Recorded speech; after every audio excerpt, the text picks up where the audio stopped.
guys? I'm Nak10. I'm a 14-year-old musician, producer, DJ, podcast host, and dancer. What's up? What's up? I'm DJ Sparkle. I'm 15 years old and I'm a multi-threat recording artist, DJ, and producer. What's up, guys? It's MK the Boss. I'm a DJ, producer, A&R at Make Waves Music, also CFO there, and I'm a dancer. Let's go. And today we have Quiana Parks as our guest. She's a DJ and an artist, and we can't wait to have her today. Yes. I'm so excited to ask my questions and let's get into it, guys. Hi. Hey guys.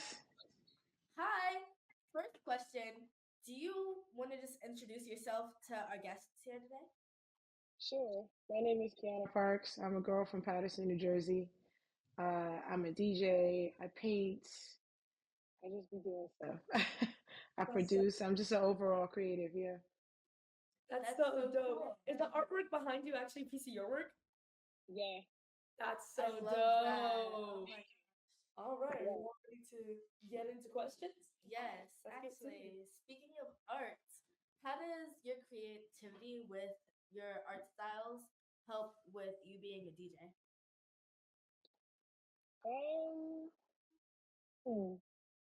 I don't know. I think I just like to blend things, when I just like to make things in the way that I see them. I create my own worlds, whether it's music or visually, like what I see. I create animations also, do paintings. I started DJing because I was like painting all the time and then like listening to a bunch of different music. And then I just kind of wanted to start putting it together, and I had a bunch of DJ friends and stuff like that. And I'd be like, yo, put this with this. And they're like, you can't make someone see or hear what you hear. You know what I mean? So like I started DJing and it was, yeah. But that's so it all works together for some reason. I don't know. Yeah, no, Pharrell mentioned something like that in Piece by Piece, actually. Remember how we would hear music and like see colors and stuff like that? So that kind of reminded me of that.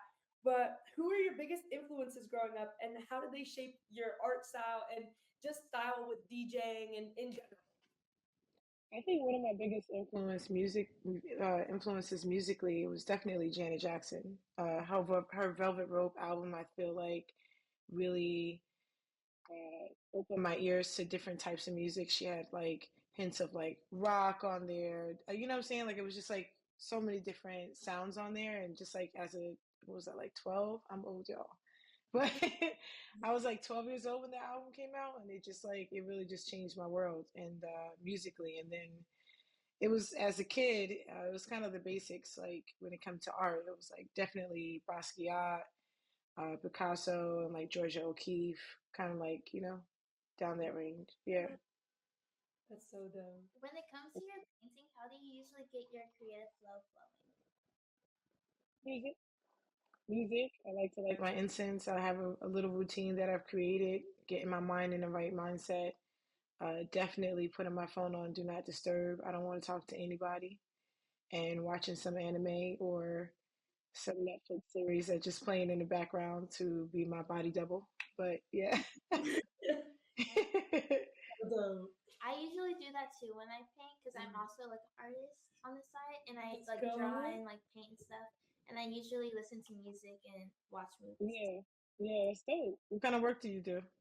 I pretty much do anything, but I've started to get more into nature recently. So like some of my paintings have been like sunsets and flowers and stuff like that. Period. Healing era. Yeah. Okay. That's dope. I heard you mention anime, and I'm actually like in love with anime. So, what's your favorite anime? I like Erased. I really like what do you call it? My Hero. Yeah. Oh, I love My Hero. Yeah. Deku is my favorite, of course. You know what I'm saying? Yeah, I like anime. It's cool. Oh, and definitely Spy. What is it? Spy Family? Spy Family. Yo, did you see the movie? Did y'all see the movie? The movie? I haven't seen it. I gotta check that out. Yeah, it's good. Check that out. Have you ever seen Soul Eater? That's like one of my favorites. School leader? Mm-hmm. Yeah. I haven't seen it. What's it about? So it's like they basically like catch like souls, but their style and stuff in the show is like It's crazy. kind of fire. I've It's seen so artwork. fire. I've You seen seen artwork.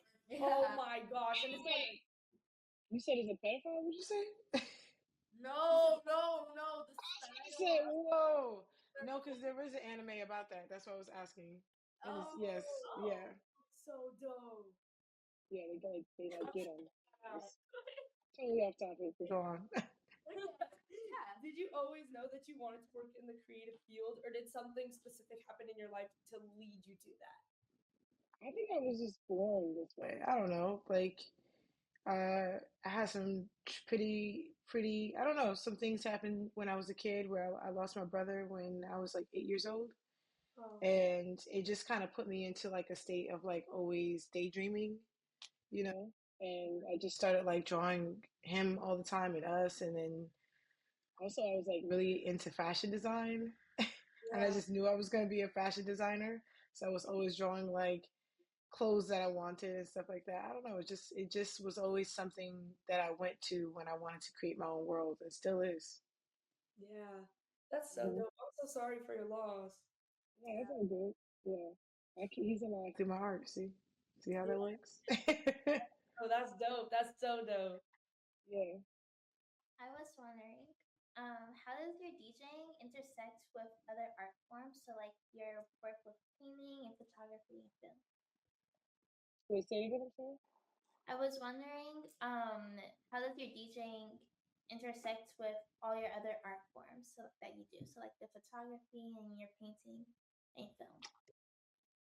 I think it's just an energy flow for me, really. If I'm being completely honest, I feel like there's an energy in me that just wants to create, and sometimes it's picking up the cat well, not, I mean, I take photos here and there, but I wouldn't necessarily identify as a photographer. I do it more so like I love taking pictures at my parties or when I'm just with my friends.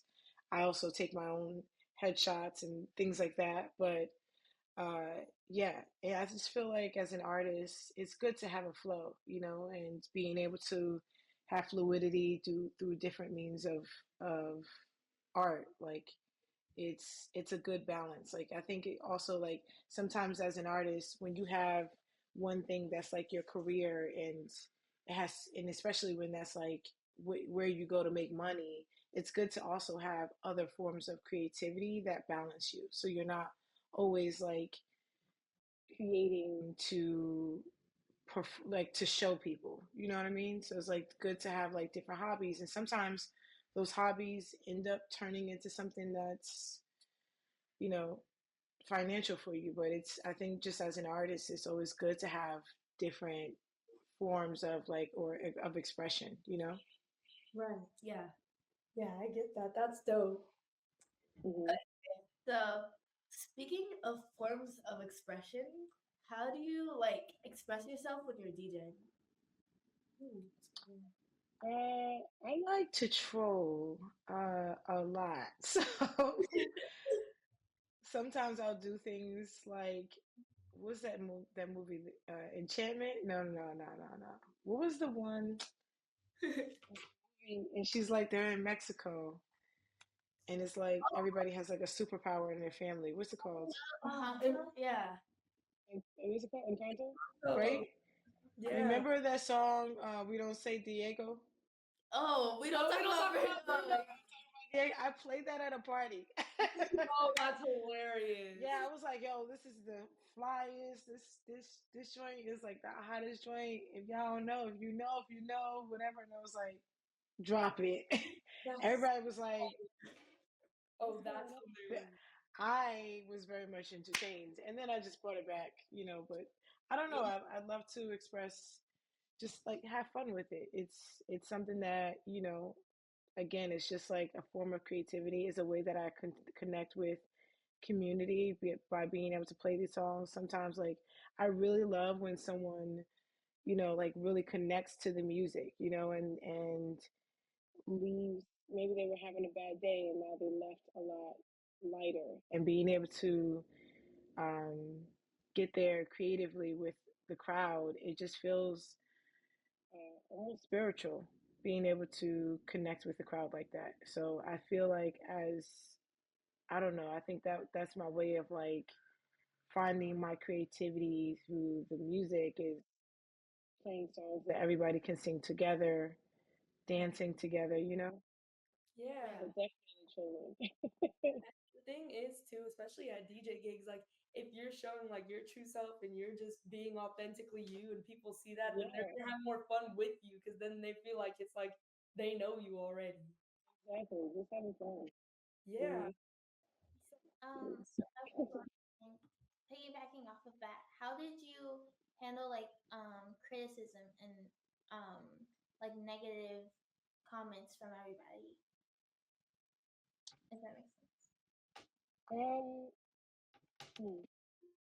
I feel like that's, I mean, that's what I'm referring to. I very much was like battling uh, that as a kid, especially, you know, wondering if I'm being too weird. You know, I didn't also like, I'm from Paterson, New Jersey. It wasn't a lot of artists that I saw coming up around me. It wasn't like there were like older people doing what I wanted to do. So I felt very lost as far as like having a blueprint of what I wanted to do for my life.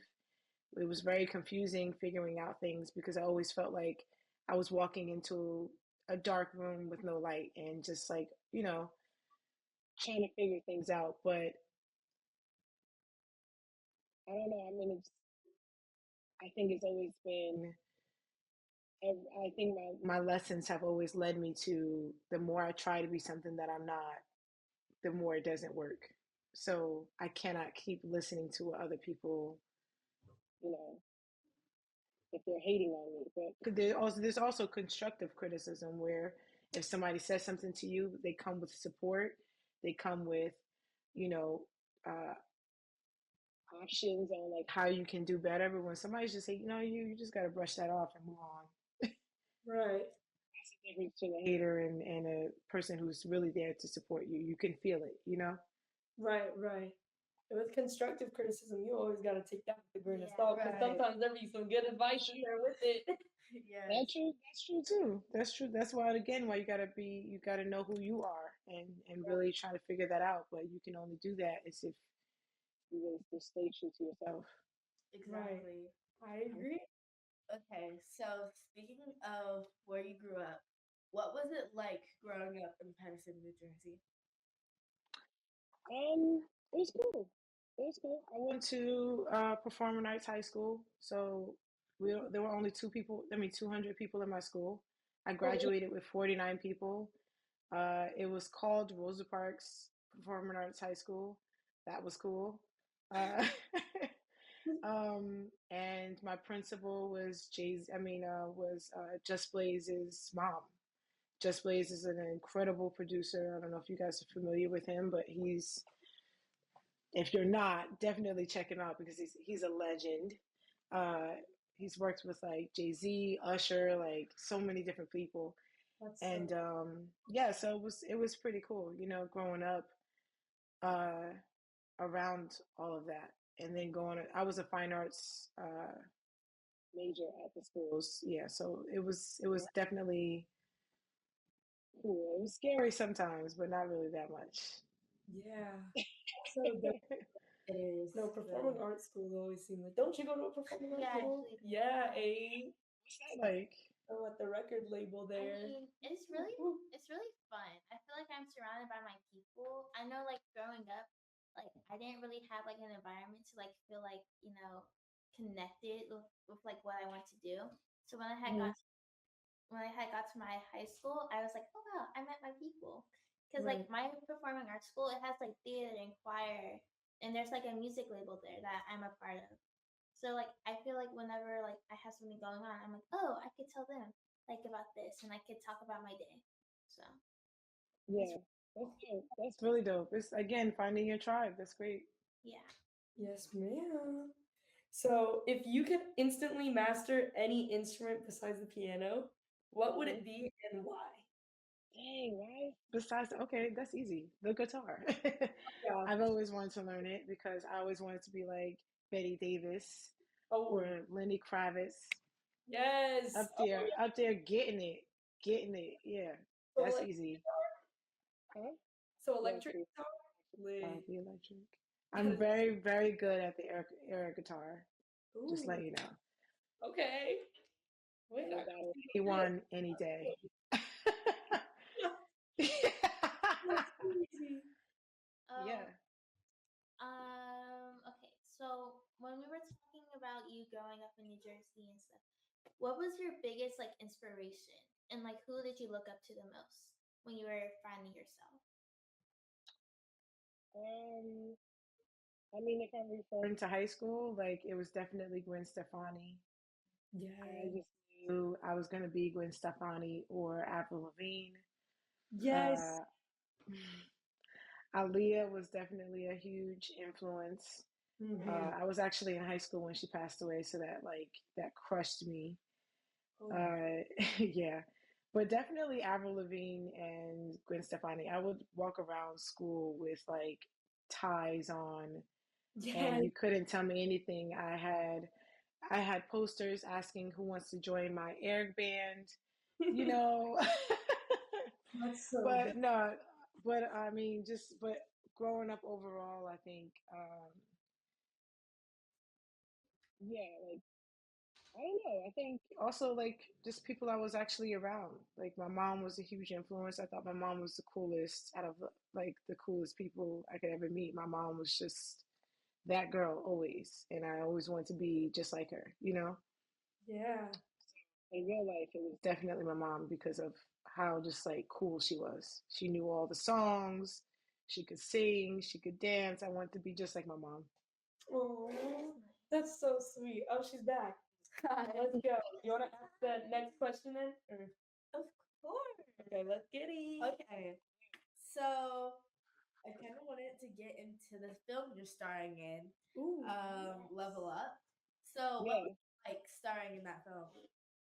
that was cool. I'm not gonna hold you. I like being in, first of all, Craze, definitely a big fan of his. Like when I started DJing, being able to scratch was a huge goal of mine. So like, of course, I'm very familiar with his work. And then, you know, Track Girl, I've known Track Girl for years. So like finding out that she was also going to be in the film was like really exciting because I admire her so much and everything that she's done, like the incredible work that she's done and is still doing. Like she's freaking iconic, you know, and it just like also like I met on set Hollywood Cole and I know I'm pronouncing his name wrong.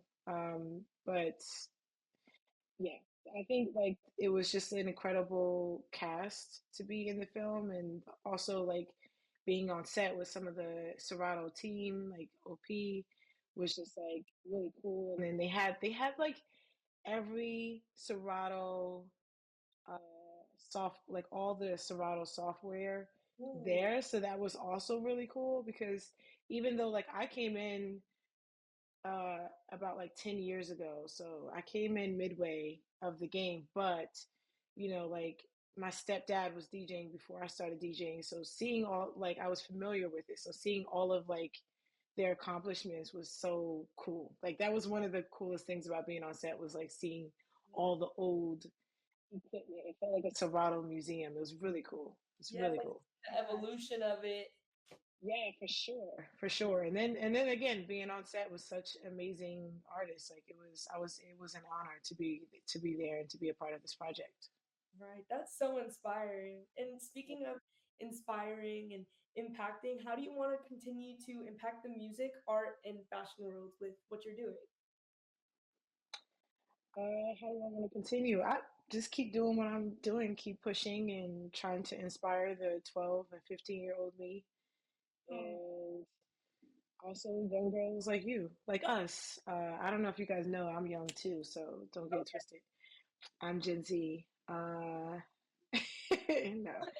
Uh, um, but yeah, I just want to keep being myself and serving my community. That's all I could ask for. Yeah. Yeah.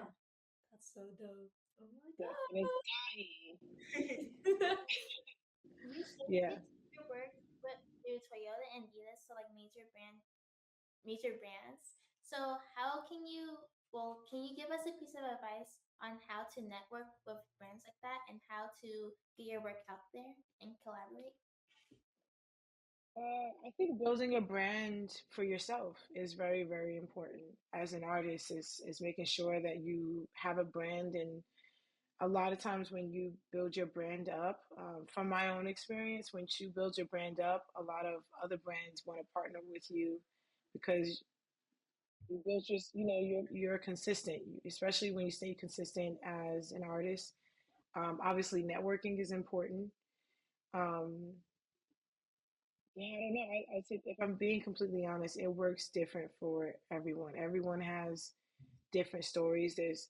You have artists like me who, when I came into the DJ game, I knew exactly what I wanted. I wanted to be able to master all the different genres and then also be able to do DJ anywhere. And so I started going to a lot of different events and meeting different people and not really being afraid of asking for what I wanted. I just was like straight up with people. This is what I want. I want to be on that stage.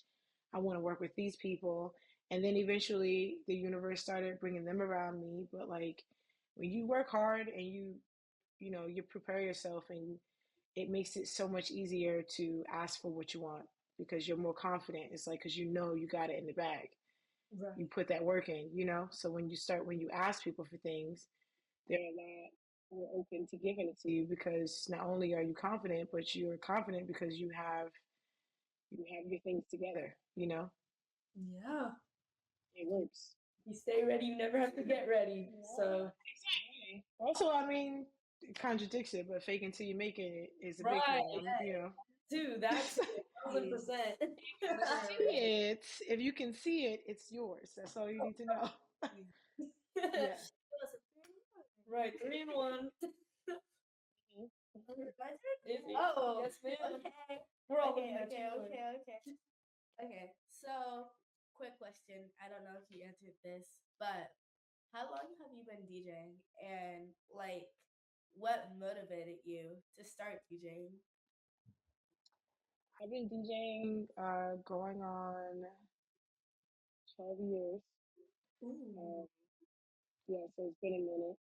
I'm actually looking at the year now. I'm like, yeah, it's been 12 years. And next year will be 12 years. I'm guessing it. But yeah, next year. But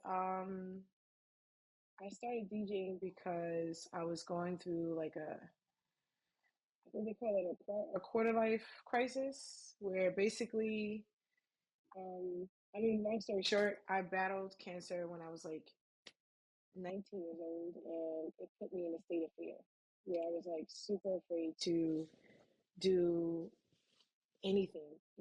And I kind of got like stuck in like complacency where I was just like, I didn't really want to reach for the stars. I really just wanted to be comfortable because I just was so afraid that my cancer was going to come back and there was no point in me working so hard. But then something happened where my mind switched, and it was instead of living so comfortably because tomorrow might take everything away, when I live and do the most because tomorrow might not happen. And within that, I started painting a lot more. And when I was painting, that's when I was listening to music. And also, I met someone who was a DJ, and he DJ'd in New York. And he was like, "You should come with me to some of my gigs." I went out with him one night, and I was addicted. I was like, I heard a DJ, his name is DJ MOS. He used to live in New York, and now he lives in LA, but incredible DJ. And hearing him DJ and how creative he was changed my life. I was like, this is not about just like partying. Like that's an art. You hear what he's doing? Like it was insane to me. I was like, I've never heard anything like that before. And it definitely just like changed my perspective. And then I was like, I want to do what he's doing. And I quit everything that I was doing before, um, and decided that I was going to go full on, just like be a DJ. And I said yes to every gig for a whole year.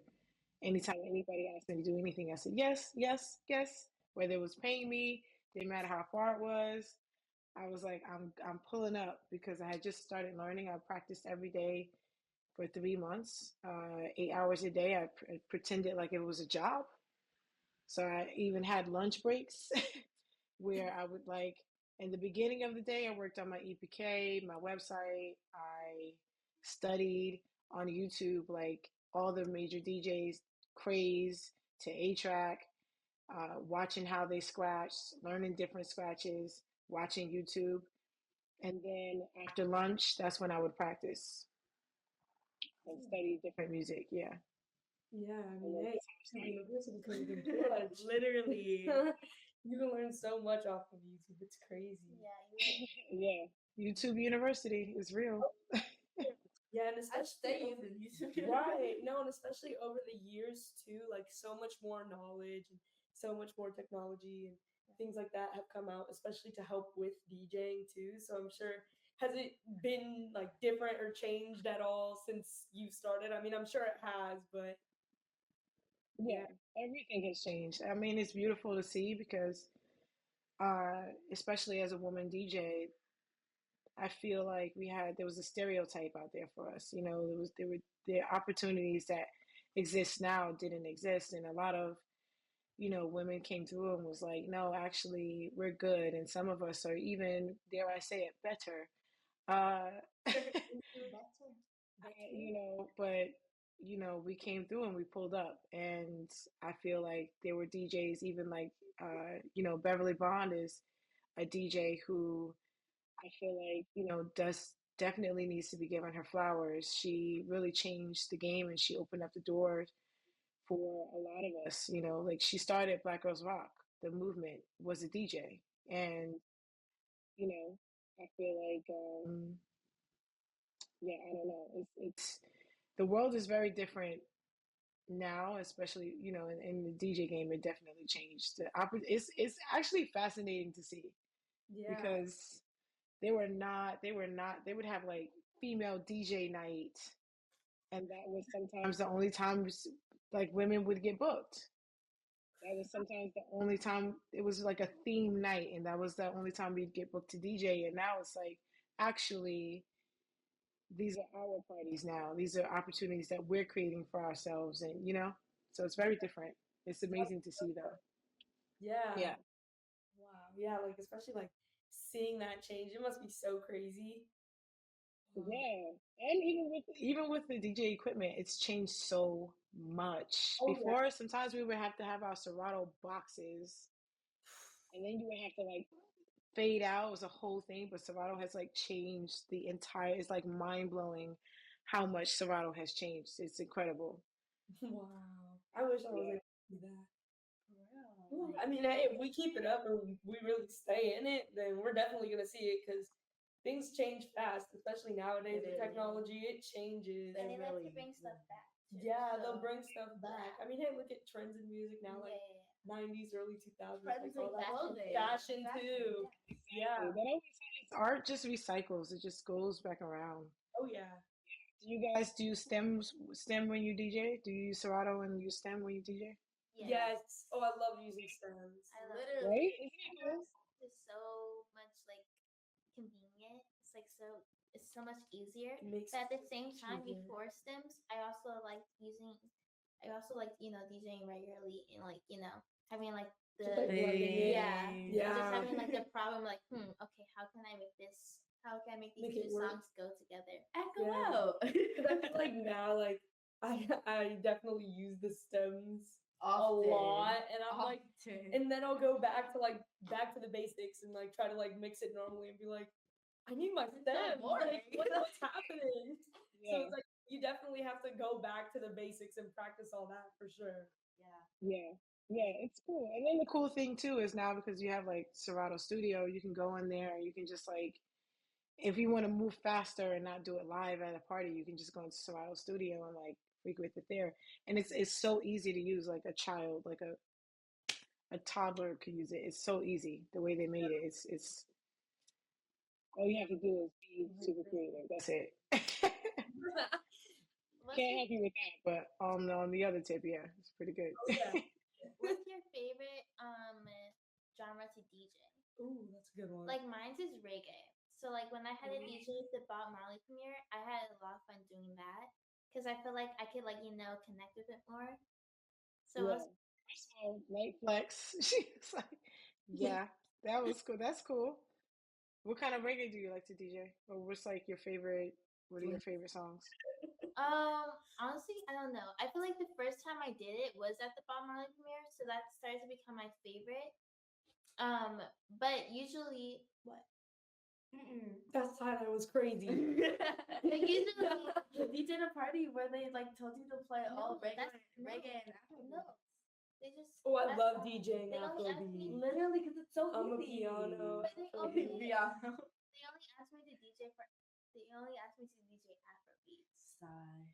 But yeah, so honestly, I play whatever I'm like feeling, and like whenever I have to like make a playlist for a certain type of gig, I would basically just like drop anything that's like underneath that name, and I would just like add it in there. So honestly, just put anything that like fits the vibe.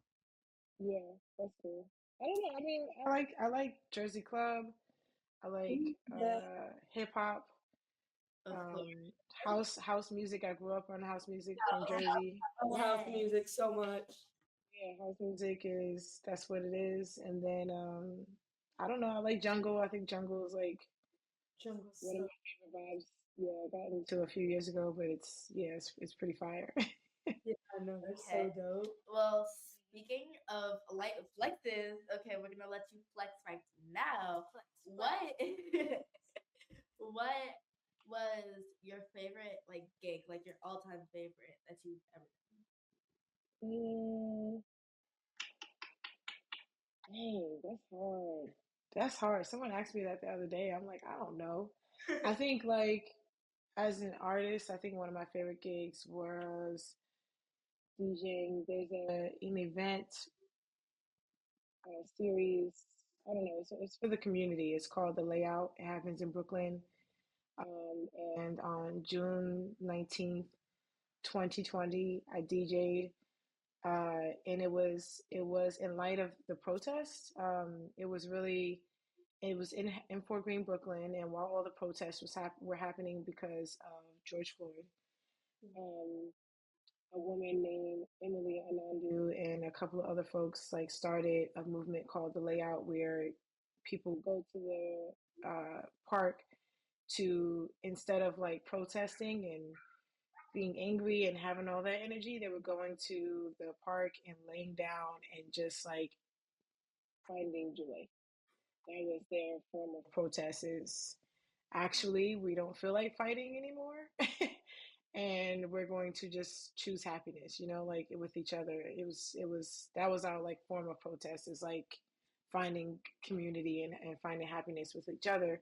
And anyways, I DJ'd, and it was so cool because it was like all these black folks coming together, and they were even children. And I played Ease on Down in the middle of my set. We were just talking about the Wiz. Yeah, that album. I mean, the soundtrack is incredible. Quincy Jones did his big thing. Rest in peace. But yeah, and I'd been watching like The Wiz throughout, through the beginning of the pandemic. I was just watching The Wiz over and over again, and then I played Ease on Down, and everyone just kind of like got up, and it was just like, when they play I forget that other song in The Wiz, when they end, when they start taking off their clothes and stuff like that, and they're just like, huh? Can you feel the rider? It wasn't, obviously I was playing Ease on Down, but it was that energy where everybody just like came out, and they were just smiling, and everybody's just happy, and they just started dancing, and it was just like this like freedom that was like all in the air, and it just felt so good. And like I was just like in the DJ booth like tearing up, because that was my first set since the pandemic had happened. So it was just like beautiful being amongst us. And I don't know, that was my favorite DJ moment, was playing that song and having that moment with the community. That's really powerful too. Yeah, Yeah. it was pretty cool. Yeah, yeah. Yeah. And it's like kind of like some people's like theme songs too, you know, like how some people always have that song. That's actually what I was gonna ask earlier. If like you could have like a theme song for you, what song do you think that would be? No, no. That's like the hardest. That's such a hard question. It's because It it really depends on is. the day. Every day has a different theme song. I think Oh, my overall favorite song though is Yesterday's Princess by Yusuf Day's favorite song, hands down. I could listen to that over and over and over again. Anytime I'm having a joyful moment, anytime I'm just having a moment in my life, period, that's my song. right. I Yeah. love Dope. That's that. dope. Here, do you want to give out the closing question, the big closing Ugh, question? that's so much pressure. Oh my goodness. Honestly, I feel like that the one that you asked earlier, like, what's your favorite gig in No, or That no, was that her. was you. Give, My bad. give her Your the flesh. flowers. I feel like that was like closing out question. I think so too. That was such like a strong question. It's really hard to top that one. And like her Yeah. response to it, Yeah. was Yeah, it was. Yeah, it was fun. Quad is Wow. crazy. So dang, I guess that brings us to the end of the podcast then. Thank you so much for Thank having you us. for joining us. Yes, Yes. yes. Everybody, this is Quiana Parks. Tell us where we can find you on all social media, where we can check out some of your sets and what you do. You can find me at Beyonce on all social media platforms. Like, no, I'm just kidding. No, you can find me at Quiana Parks, seriously, though, on all social media platforms and YouTube, SoundCloud, all that. I love that. All right, and let's get our closing then. Okay. Okay, you start Well, off. you can find me and MK the Boss at katsu.miko143. You can find me at kens.underscore bear. Yeah, because I my like I feel like my aura gives off like a bear, like a My big fluffy aura. bear. All right, well, mine is Okay, your definitely turn. a little bit more simpler. Mine is all the dots and underscores, but you can find me on all social media platforms at msmooches, which is MSMOOCHES. And you can find me at Mickey underscore mouse 143. That's MIKI underscore mouse. 143. Yeah, clock that. And you can check us out and stay updated with everything Girls Make Beats at Girls Girls Make Make Beats. And you can check out the website at .org. www.org.